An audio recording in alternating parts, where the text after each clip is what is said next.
इन लड़कों का क्या है, जो भी लड़की इन्हें पसंद आती है उसे प्रपोज कर देते हैं और फिर शादी के बाद इनका मन भर जाता है उससे, या फिर दोनों में डिफरेंसेस आ जाते हैं, या फिर कोई तीसरी लड़की उन दोनों के बीच में आ जाती है, या फिर हो सकता है कि इन्हें ही किसी दूसरी लड़की से प्यार हो जाए, या फिर अपनी रिस्पॉन्सिबिलिटी से बचने के लिए तलाक लेके ये पीछा छुड़ा लेते हैं और फिर मौका देखते ही दूसरी लड़की से शादी कर लेते हैं। होल्ड ऑन, ऐसे बुलेट ट्रेन की तरह भागे जा रही हो? किसी स्टेशन पे स्टे करो। जब सवाल मुझसे पूछा है तो जवाब भी मैं ही दूंगा ना, तुम इतना स्ट्रेस मत लो। परी भाभी अपनी दोस्त को पानी पिलाइए। मुझे नहीं पीना कोई पानी वानी। अगर मैं भी तुम्हारी जगह होता तो मैं भी ऐसी रिएक्ट करता। ताई जी ने करी भविष्यवाणी, नीति ने किया शादी से इनकार। शो की कहानी आगे बढ़ती है और हम देखते हैं कि किस तरीके से यहाँ पर घर में कुछ मेहमान आए हुए होते हैं और वो बताता है लड़का कि जो लड़की का स्वागत है, बहू का स्वागत है, वो मेरी चाची ही करेगी। और इस तरीके की घर में बातें चल रही होती है खुशनुमा माहौल के साथ। तभी वो लड़का खड़ा होता है, नीति के सामने आता है और कहता है, नीति क्या तुम मुझसे शादी करोगी?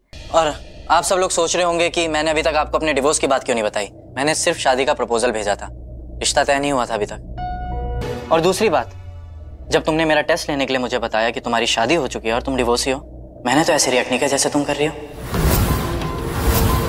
इसके बाद भाई घर वाले इन्हें अकेले में भेज भी देते हैं। अब यहाँ पर परी और राजीव इनके पीछे पीछे जाते हैं तो परी कहती है कि ये तुम क्या कर रहे हो, हम क्यों जा रहे हैं, हमें तो नहीं जाना चाहिए ऐसे।